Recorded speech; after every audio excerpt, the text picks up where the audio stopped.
예, 또 한두 주간 잘 지내셨습니까? 여러분들의 모든 삶의 과정과 또 하시는 모든 일에 하나님의 세밀하신 인도하심이 함께 하시기를 깊이 소원해 봅니다. 중동에 또 이렇게 이스라엘의 전쟁으로 인해서 굉장히 국제 정세가 불안한 가운데 있습니다. 아무튼 이스라엘과 이란 사이에 전쟁이 일어나지 않고 평화롭게 모든 것이 해결되면 좋겠다. 그런 생각을 해보게 됩니다. 또 우리나라의 그 한강이라는 작가가 노벨 문학상을 탔는데 정말 우리 개인뿐만 아니고 한국의 영광스러운 일이 아닐 수 없습니다. 그가 약자에 대해서 마음 아파하는 그런 마음으로 시나 또 소설을 썼다는 걸 보면서 어쨌든 인류가 잃지 말아야 될 것은 사랑이고 평화다. 이것을 다시 한번 되새길 수밖에 없는 것 같습니다. 오늘은 특별히 마르다와 마리아에 관한 일들을 우리가 한번 묵상을 해보겠습니다. 마리아는 잘 아시는 것처럼 예수님 발끝에서 예수님의 말씀을 들었고 또 마르다는 자기 집에 찾아온 예수를 비롯한 여러 손님들을 정성스럽게 맞이했어요. 그런데 이것이 어떤 것이 옳은 것이냐, 어떤 것이 먼저냐, 이것을 우리가 생각해 볼 필요가 있다고 생각합니다. 이 주제와 관련된 말씀 여러분이 잘 아시는 누가복음 10장 38절에서 42절 말씀이 되겠습니다. 제가 가진 성경으로 신약 성경 111면 정도 있겠습니다. 111페이지입니다. 누가복음 10장 38절에서 42절 말씀까지가 되겠습니다. 네, 찾으신 줄 알고 제가 읽겠습니다. 38절입니다. 그들이 길 갈 때에 예수께서 한 마을에 들어가시매 마르다라 하는 이름하는 한 여자가 자기 집으로 영접하더라. 그에게 마리아라 하는 동생이 있어 주의 발치에 앉아 그의 말씀을 듣더니 마르다는 준비하는 일이 많아 마음이 분주한지라. 예수께 나아가 이르되 주여 내 동생이 나 혼자 일하게 두는 것을 생각하지 아니하시나이까. 명하사 나를 도와주라 하소서. 주께서 대답하여 이르시되 마르다야 마르다야 네가 많은 일로 염려하고 근심하나 몇 가지만 하든지 혹 한 가지만이라도 족하니라. 마리아는 이 좋은 편을 택하였으니 빼앗기지 아니하리라 하시니라. 아멘. 과거 오랜 시간부터 이 본문을 읽을 때마다 그런 느낌이 있어요. 좀 마리아가 얄밉다. 마르다는 자기 집에 찾아온 손님을 대접하느라고 정신을 못 차리는데 마리아는 오히려 예수님 발치에 앉아서 예수님의 말씀만을 듣는데 열중하는 그런 모습을 보면서 조금 상황에 맞지 않는 그런 일들을 하고 있는 것이 아닌가. 그래서 마리아에게 제 경우에는 좀 낮은 점수를 주었던 그런 기억이 있습니다. 여러분 어떻게 생각하십니까? 여기 이제 마르다와 마리아가 나와 있습니다만 원래는 나사로 가문이죠. 그들의 오빠인 나사로 가문은 예수님을 아주 뒤에서 든든하게 후원했던 몇 안 되는 가정 중에 하나입니다. 그렇기 때문에 예수님께서 수시로 그 집에 드나들었어요. 전도 여행을 하시다가 피곤하고 힘들고 또 심지어 허기가 질 때 또 예수님은 흔쾌히 나사로 가정에 들어가셔서 쉬기도 하시고 또 음식도 드시고 물도 마시면서 잠시 휴식을 취하는 그런 경우가 있었다는 것이죠. 그래서 우리가 성경에 보면은 니고데모 가문, 아리마대 요셉 가문 뭐 이렇게 해서 예수님을 음으로 양으로 후원했던 그런 가문들이 몇몇 있다는 것을 볼 수 있습니다. 오늘도 이 본문에 보면은 예수님께서 그 집으로 들어가실 때 단수로 말하지 않았습니다. 복수로. 오늘 38절은 그들이 길을 갈 때에 이렇게 말하고 있죠. 그렇기 때문에 많은 사람들이 적어도 예수님과 그와 함께 했던 제자들 정도는 거기에 함께 휩쓸려서 들어가지 않았을까. 그러면 그 마르다 마리아의 집에 나사로의 집에 일이 많아지는 거죠. 아니 그러다 보면은 이제 손길이 부족할 텐데 물론 예수님께서 말씀을 하시기 때문에 듣는 것은 좋은 것이지만은 그 말씀을 좀 차차로 듣고 이렇게 분주하게 돌아가는 일들을 돕는 것이 아니냐, 도와야 되는 것이 아니냐 그렇게 생각을 할 수가 있어요. 근데 이제 이런 상황을 두고 예수님께서는 오히려 마리아의 편을 드는 듯한 느낌을 받을 수가 있습니다. 우리가 이 상황을 그런데 잘 이해를 해야 됩니다. 그래서 뭐 사람이 많아서 일거리가 많은데 나 혼자 나 몰라라 이렇게 하고 자기 하고 싶은 거 한다. 그것은 당연히 맞지 않는 일이죠. 근데 본문에서는 그런 의미는 아니라고 생각을 해봅니다. 자, 우리 주님께서 이 땅에 처음 오셨을 때 제일 먼저 선포한 것이 The Kingdom of God이에요. 하나님의 나라였어요. 이 하나님의 나라는 것은 우리가 일반적으로 생각하는 것처럼 제가 자주 말씀드립니다만 죽어서 가는 나라가 아니에요. 그 당시 하나님의 나라는 로마 제국과 대비해서 예수께서 제시한 그런 대안이다. 이렇게 보시면 되는 거죠. 로마 제국이 힘의 논리로 무력의 논리로 이 온 세계를 다 제패했고 지배했습니다. 그러나 그 나라들은 얼마 못 갔어요. 그러나 예수님의 하나님 나라의 논리는 사랑의 논리예요. 옳은 일과 선한 일에 모든 것을 다 거는 사람들이죠. 그 나라는 지금까지 계속해서 이어져 오고 있다는 것이에요. 그래서 그 당시에 예수님께서 설파한 것은 로마 제국의 지배 아래 있지만은 너희들은 로마의 법을 따라 사는 것이 아니라 사랑의 법을 따라 사는 하나님 나라의 원칙으로 원리로 살아야 된다는 것을 암암리에 말해주고 있는 것입니다. 그래서 주님께서 열심히 당신의 어떤 그런 성경을 인용해서 특별히 구약의 말씀들을 인용해서 하나님의 나라가 가까이 왔고 이미 임했다라는 식으로 말씀하면서 하나님 나라와 로마 제국을 대비했다는 것이요. 우리가 어디에 속해 살아야 될 것이냐? 그건 아주 절실한 문제다. 왜 그러냐? 잘 아시는 것처럼 그 당시 유대인들은 어떻게 보면은 거의 노예와 다름없었어요.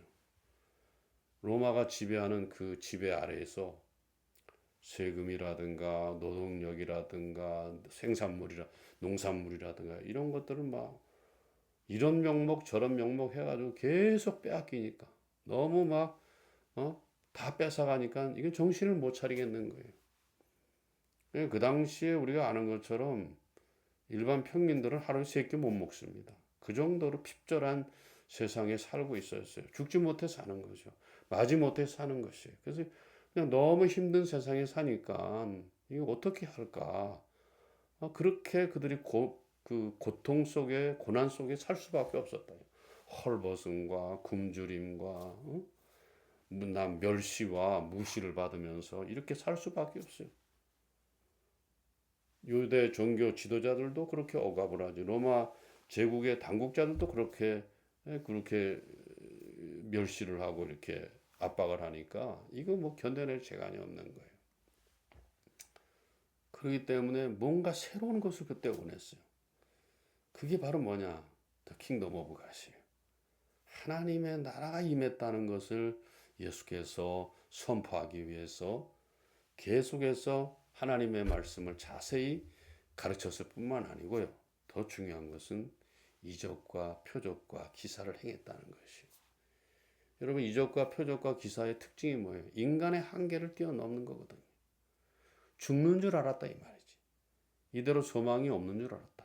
절망밖에 없더라. 근데 예수라는 분이 와서 이 땅에 와서 죽은 자를 살려내시고 많은 사람들을 또 먹이기도 하시고 병든 자 또 가난한 자에게 늘 함께 하시면서 그들을 치료해 주시고 하니 이것은 다 다른 것이 아닙니다, 여러분. 하나님 나라가 새롭게 임한다는 하나의 사인인 것입니다. 그렇기 때문에 예수께서 거듭해서 말씀을 전하고 곳곳에 가시면서 마을마다 다니시면서 이적과 기사와 표적을 행하시는 것은 하나님의 나라가 임했다는 것을 사인한 것이에요. 보여준다 이 말이죠. 그것을 데몬스트레이션 하는 것이 바로 하나님의 말씀이고 하나님께 예수께서 보여주신 이적과 표적, 놀라운 기적 같은 것들을 그렇게 했다는 것입니다.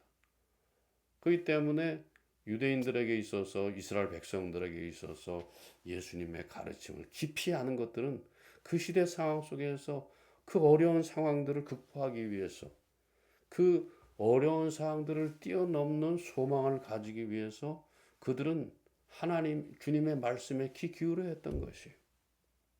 그뿐은 아닙니다. 그런 여러 가지 기적의 일들을 통해서 하나님 나라가 어떠한 것인가 하는 것들을 그들에게 맛보기로 보여주는 데몬스트레이션의 형태로 그러한 이적과 표적과 기사가 나타난다는 것을 그들은 알았어야 된 것이에요. 그래서 로마의 논리로 사는 것만 살 길이 아니라는 거예요. 예수 그리스도가 가르쳐준 말씀의 핵심적인 원리와 그 다음에 그 능력으로 함께 하시는 그러한 것들에 대해서 백성들이 하나하나 듣고 마음에 담고 그 마음에 담은 대로 살아나갈 때에 마음의 평안이 오고 마음의 힘이 생기고 마음의 소망이 생기고 그래서 그 어려운 시기들을 이기면서 나갈 수 있는 그런 근거가 마련됐다는 것입니다. 자, 그래서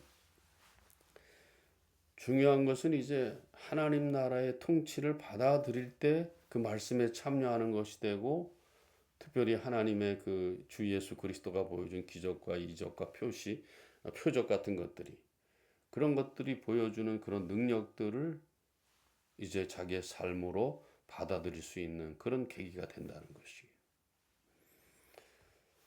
그래서 그것은 뭐냐? 하나님 나라에 자기가 속했다는 것은 하나님 나라의 지배를 받는 거예요.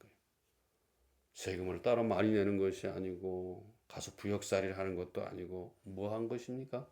사랑을 베풀면 다 살아라 이 말이지. 그 사랑이라는 것은 제가 누누이 강조하는 것처럼 옳은 일 하는 거예요. 선한 일 하는 거예요. 그렇게 하다 보면은 그들 마음속에 평안과 소망과 비전이 생긴다는 것이죠. 그래서 그들은 이 땅의 논리의 지배를 받지 않았다는 것입니다. 그것이 아주 굉장한 놀라운 발견이라는 것이죠. 그래서 사람들은 주 예수 그리스도께서 전하는 말씀과 그분이 베푸는 이적과 기사와 표적 같은 것을 보면서 하나님 나라가 뭔지를 다시 한번 깊이 생각해 봤어야 된다는 것이죠. 물론 예수께서 십자가에 죽으신 이후에 제자들은 깨달아서 목숨까지 내놓으면서 하나님 나라를 위해서 그들이 모든 것들을 내던졌던 것은 그만한 확신이 있었기 때문에 그렇습니다. 그런 것이 없으면은 그들은 그렇게 할 수가 없는 것이죠. 자, 이제 그런 차원에서 이제 우리는 예수께서 마리아에게 하셨던 그 얘기들을 이해할 수 있어야 됩니다. 여기 오늘 40절에 보면은 마르다는 준비한 일이 많아 마음이 분주한지라 예수께서 이르시되 주여 내 동생이 나 혼자 일하게 두는 것을 생각지 아니하시까 그를 명하사 나를 도우라 하소서 그랬습니다. 그때 주님께서 마르다야 마르다야 내가 많은 일로 염려하고 근심하나 몇 가지만 하든지 혹 한 가지만이라도 족하니라. 마리아는 좋은 편을 택했다.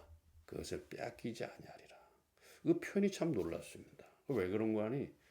너무 중요한 것이기 때문에 그 혼란스. 그러니까 이제 제가 볼 때는 이 나사로 가문은 좀 부자의 가정이에요. 부유한 가정이다 보니까 밖에서 일어나는 그런 여러 가지 어렵고 힘들고 고통스럽고 없이 살고 가난하게 살고 헐벗고 사는 것들을 직접 그들이 겪지 않았을 수도 있습니다. 그렇기 때문에 언니는 그냥 부지런히 그렇게 그렇게 음식 준비하는 일에 애썼는지는 모릅니다. 그러나 그때 중요한 것은 뭐냐? 하나님 나라를 이해하기 위해서 하나님의 말씀을 주님의 말씀을 깊이 들어야 되고, 이적과 기사와 표적을 통해 나타나는 그 능력이 무엇을 의미하는지를 그것을 빨리 캐치하기 위해서 좋은 편을 택한 것이고 빼앗길 수 없는 것입니다. 빼앗길 수 없다는 것이에요. 그런 의미에서 우리가 이걸 봤을 때 예수님께서 네 동생 마리아가 좋은 편을 택했고 빼앗기지 아니하리라. 그 정도로 시급한 거예요. 촉박하다 이 말이죠. 거기에 바로 진짜 진리가 달려 있습니다. 지금 어떻습니까? 이제 우리는 먹는 것들은 많이 걱정 안 하게 됐어요. 그렇기 때문에 이 시대에도 우리 시대의 상황과 이 시대의 어떤 그런 시대 상황, 이것들이 어떻게 돌아가고 있는지를 그것을 알 수 있어야 된다. 왜냐?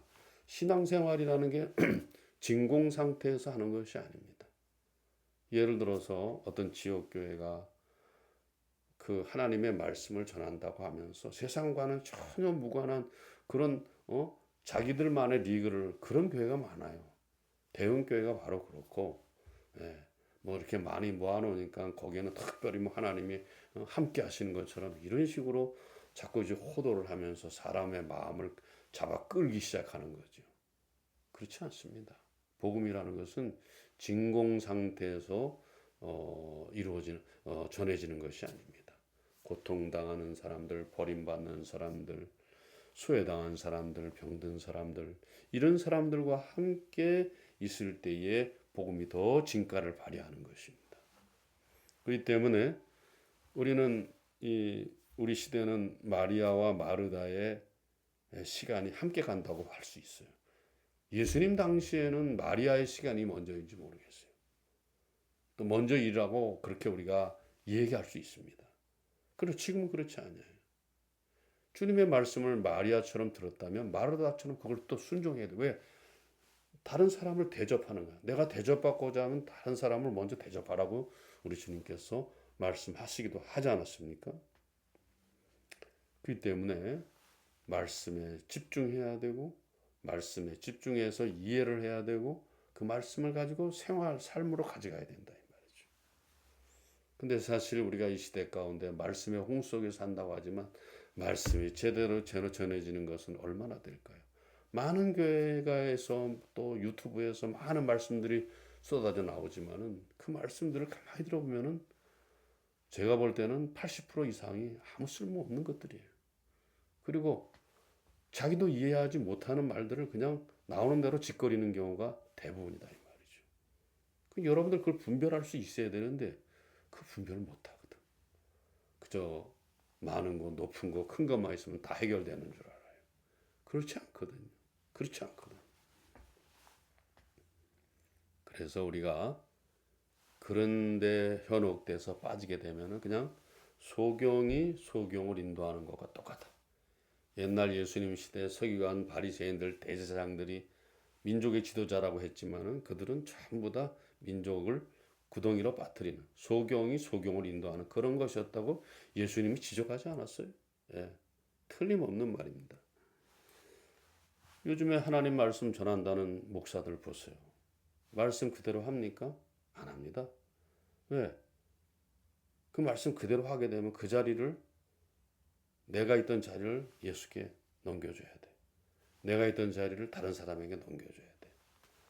예, 왜? 다스리지 말고 섬기라 그랬거든. 근데 섬기고 싶어 하는 사람이 거의 없잖아요.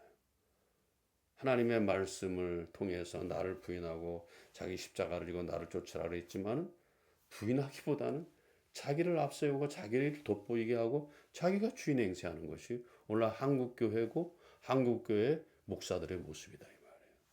성도들 거기에 부안해동하고 있잖아요. 교인들도 거기에 부안해동하고 있다는 것입니다. 요즘에 전통적 주류라고 하는 사람들이 스스로 무덤을 열심히 파고 있습니다. 열심히 파고 있어요. 12.7 무슨 모여서 뭐 한다고 세과시 하는 거예요. 이미 때가 늦었어요. 차별금지법은 기독교인에게만 무서운 게 아니고 안 믿는 사람들한테 무서운 것을 그것을 이 기독교가 무슨 대척점에 서 있는 것처럼 얘기해서 이렇게 하려고 할 것이 아니고 오히려 그 말씀을 잘 이해해서 전체적으로 다 이해가 되게끔 그렇게 전략을 가져가야 되는데 그냥 그 무슨 종로 바닥, 강원도 바닥, 용산 바닥에 모여서 세과시나 한다? 예, 그거는 참 어리석은 일들이에요. 어리석은 일들이에요. 그거 한다고 달라지겠어요? 전혀 달라질 거 없습니다. 뭐였다 끝나는 거지 뭐. 세자랑하고 끝나는 거지 뭐. 세자랑하면 뭐 하는데 이미 한국 교회는 대부분 다 우리 국민들한테 다 팽당하고 말았어요. 그게 안타까운 일이죠. 안타까운 일이에요. 자, 이제 우리에게는 마르다의 것도 필요하고 마리아의 것도 필요한 그런 시기에 여러분과 제가 살고 있다는 것입니다. 마리아의 들음과 마르다의 행함은 기독교의 하나된 모습이에요. 그 기독교의 본질적인 모습입니다. 듣기만 하면 안 돼요. 순종해야 되는 것이잖아요. 그래서 진실된 성도는 하나님의 말씀을 잘 듣고 행하는 일에 관심을 집중적으로 가진다. 그래서 그런 일에 스스로 살아남는 자생력을 키워야 돼요. 우리가. 여러분들이 말씀에 대한 이해를 교회 목사가 설교하는 데만 매달려서 절대 안 돼요. 물론 그 교회 목사님이 정확하게 하나님의 말씀을 잘 전하는 사람이란 문제가 없을 거예요. 그럼 그런 사람 몇이나 되겠어요? 10손가락에 꼽을까 말까. 어떻게 해야 됩니까? 이제는 여러분과 제가 무슨 조직적이고 치밀한 어떤 신학 공부를 하라는 게 아니에요. 신화에 관한 책들을 보편적으로 읽으면서 그것이 내 삶의 한 부분이 되도록 해야 돼요. 그저 우리가 하나님의 말씀을 늘 일상적으로 읽고 자연스럽게 삶으로 가져가야 돼. 거기에는 성경만 읽는다고 해결되지 않아요. 성경에 관한 책들을 많이 읽는 것이 중요해요. 예배당 안에만 앉아 있으면서 신앙의 사와 나에게 떨어지기만을 기대하는 것처럼 위험한 것이 없습니다. 그것을 기다리다가 교회나 목사가 만들어낸 신앙의 사가 아니라 독사가를 받아먹을 수가 있어요. 그러면 다 죽는 거죠, 여러분. 지금 독사가가 많이 만들어지고 있어요. 전통교회를 통해서. 조심하셔야 됩니다. 오늘날 성도가 기다리는 신앙의 사과를 공급하는 교회 몇 개나 될까요? 손에 꼽을 것입니다. 대개는 탐욕적인 목회자가 만들어낸 독사가를 진짜 사과로 착각을 하고 있어요. 여러분, 우리가 마르다의 시간을 강조하다가 일만 강조하다가 사람을 잃어버릴 수 있어요. 또 마리아처럼 뭘 배우는 것만 강조하다가 삶을 잃어버릴 수가 있어요. 네. 배우기는 열심히 배우는데 삶으로 풀어내지 않는다는 것입니다. 여러분 잘 아셔야 될 게 이미 타락한 교회와 그 교회 목사들은 여러분들에게 별로 관심이 없습니다. 그저 부흥되는 거, 많이 모여져서 나를 존경받게 만들고 내 삶이 부유하게 되고 하는 거기에만 관심이 있지 여러분들에게는 거의 관심이 없어요. 그걸 여러분들 아셔야 됩니다. 그만큼 교회가 타락을 하고 있다는 거예요. 우리 시대에 마리아만 필요한 게 아닙니다. 마르다도 필요합니다. 그래서 저는 자주 성도님들에게 책을 권면하고 신앙에 관한 책들을 권면하고 읽으라고 말합니다. 내가 스스로 신앙의 자생력을 키워야 돼. 그렇게 하지 않으면 그냥 마리아 쪽에 빠지든가 마르다 쪽에 빠지고 마는 것이. 오늘날 이분법이 그래서 얼마나 횡행하고 있습니까? 이건 한국교회의 큰 불행이에요. 한국교회의 큰 불행이다. 세상을 멀리 보고 넓이 보고 이게 뭐랄까 넓게 보고 또 깊이 보는 이런 안목이 필요한데 성경만 봐서는 안 돼요. 성경을 읽을 때 성경 한 구절이라도 깊이 묵상하기 위해서 책을 읽고 교회 관련된 책을 읽고 그 말씀을 점점 이제 깊게 이해하면서 넓게 이해하면서 삶으로 가져가는 것이죠. 그래서 여러분들이 그냥 나 예배당 안 했으니까 괜찮겠지, 안전하겠지, 천만의 말씀입니다. 거기 있다가 방향을 잃어버려요. 다 이제 침몰하는 배에 빠져 있는데 그것도 모르고 있습니다. 그 어떻게 될까요, 여러분? 다 죽는 거죠. 그런 교회 그 침몰하는 교회 목사들 보면은 상당히 거들먹거려요.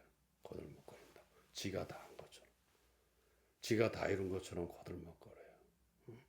뭐 조용히 지내기로 했는데 이런 표현을 쓰면서 언제 조용히 지냈어요? 너무 시끄럽게 하지 않았어요? 근데 조용히 지내기로 했다고? 부끄러운 줄 알아야 됩니다, 여러분. 자, 이제 우리가 모든 나의 삶의 현장에서 그것이 사업장이 됐든 직장이 됐든 또 내가 학교가 됐든 또 뭐 여러 가지 그런 경우가 됐든 하나님의 말씀을 듣고 하나님의 말씀을 넓게 순종하는 것들이 넓게 이해하고 넓게 순종하는 것들이 우리 삶이 되어야 됩니다. 그러면 그 사람은 뭐예요? 하나님 나라에 참여하고 있는 거예요.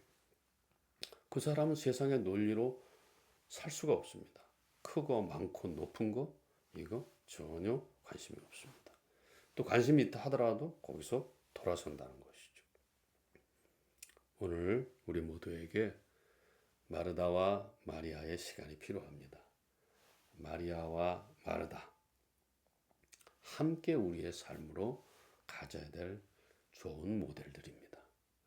이제 또 한두 주간 사시면서 마르다로서도 살아내시고 마리아로서도 지혜롭게 살아내서 여러분들이 하나님의 나라를 더 가까이 더 세밀하게 임하게 하는 그런 역할을 하시는 그런 성도님들 되시기를 주님의 이름으로 부탁을 드립니다. 감사합니다. 평안하십시오.